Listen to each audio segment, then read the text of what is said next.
The Jordan rivers of the river are running low because of water diversions from the river and The pollution. river where kings crossed, prophets spoke, and miracles once unfolded, has gone silent. The Jordan, once the heartbeat of faith, now lies still, its bed split open like a wound in the earth. Dust curls where water once flowed. Silence replaces song. But as the current disappeared, the river began to reveal its memory. Fragments of stone, whispers of ritual, and shapes that don't belong to this century have appeared beneath the sun.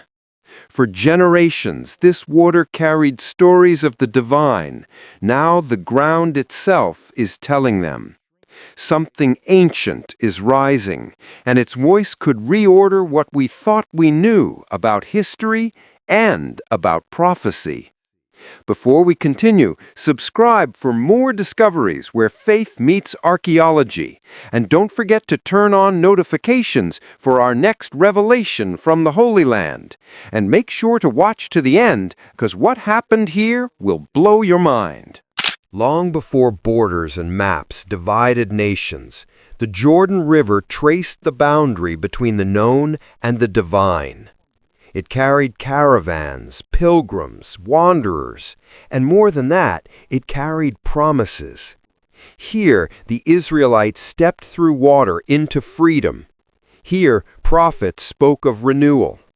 Here, a carpenter from Nazareth entered its flow, and faith itself took form. Through every century, the Jordan was more than water. It was a symbol of crossing, from doubt to belief, from wilderness to purpose. But symbols can fade, and rivers can dry. As the last ripples vanished beneath the sun, the landscape became a mirror, revealing what time had hidden. And on that bare riverbed, history began to breathe again. First came the diversions, pipes and dams siphoning life into distant fields.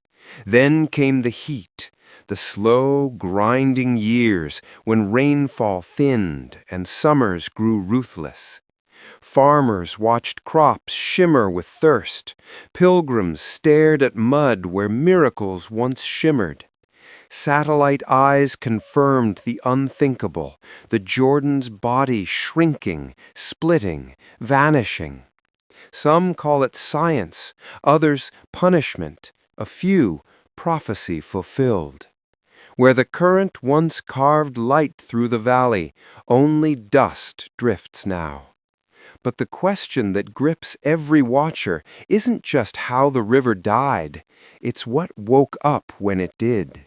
Because as the earth cracked open, something buried began to stir, something that has waited longer than memory itself. It started with scattered stones, weather-worn yet carved by deliberate hands.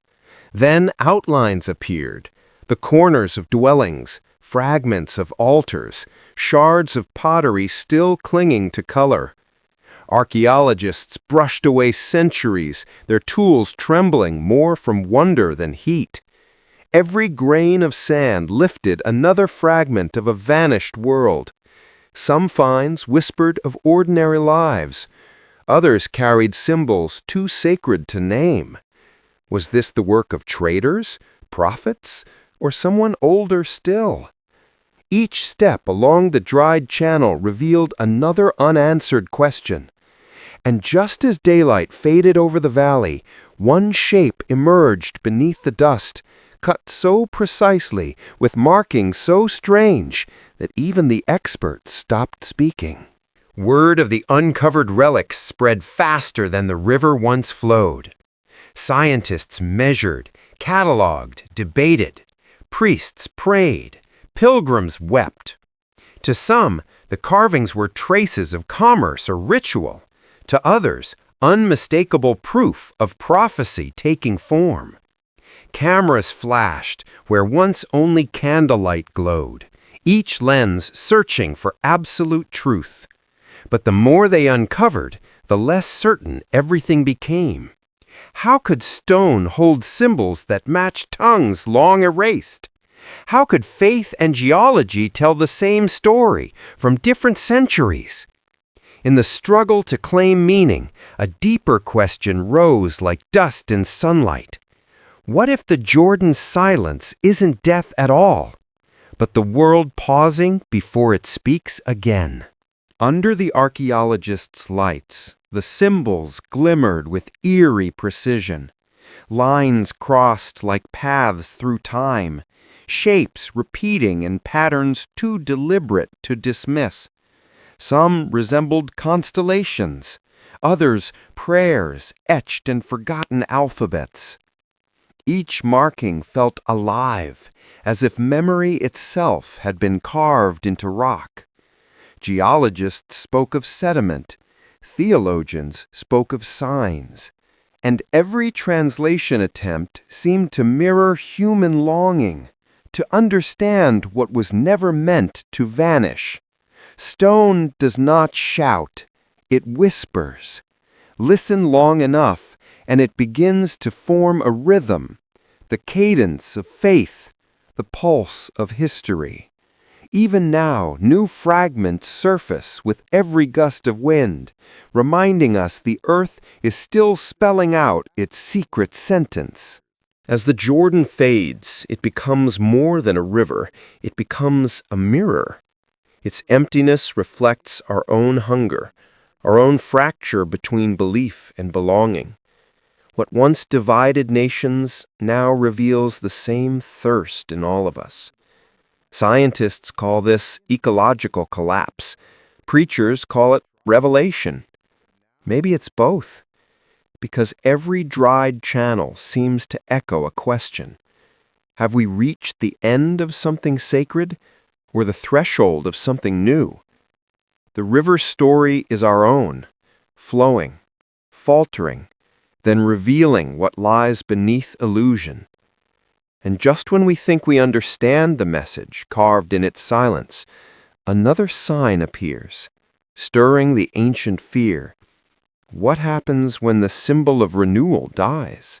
News crews line the banks where water once danced.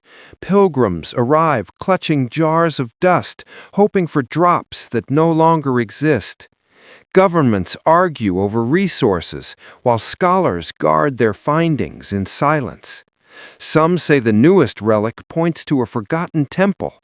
Others insist it's better left buried. Every discovery invites light and shadow. Rumors ripple faster than the current ever could. Sacred inscriptions, lost chambers, warnings carved into stone. Yet under every lens and headline lies the same unease. If we keep uncovering what was hidden, what might we awaken next? The Jordan has stopped flowing, but the question it raises moves like a tide through every heart that dares to look down. The Jordan's bed lies open like a scroll no one remembered writing. Every layer tells a story of survival, of people, of belief, of the planet itself. Scientists trace oxygen isotopes, believers trace prophecy. Both find the same truth: nothing that touches water remains unchanged. Now the river's ghost forces us to see ourselves, creatures draining the very promise that once gave us life. And yet, from the silence, a pulse returns. Maybe ending is only another form of beginning. Maybe the crossing never ended at all. Because somewhere under that cracked valley floor, a tremor stirs, a hint of pressure moving upward, as if the earth is whispering that it remembers more than we dare to imagine. At night, wind moves through the empty valley, shaping the dust into ripples where water once sang. Locals say you can still hear it, the faint murmur of a current that refuses to die. Every echo carries the weight of footsteps long gone, voices pressed into stone, promises half fulfilled. The river is memory itself, drained but not defeated. Somewhere, beneath the cracked surface, moisture lingers, waiting for the moment to rise again. And when it does, what will it bring with it? A cleansing flood or a reckoning we cannot contain? The ground trembles softly, then stills, as if holding its breath for a story not yet finished, for a revelation still hidden beneath the dust.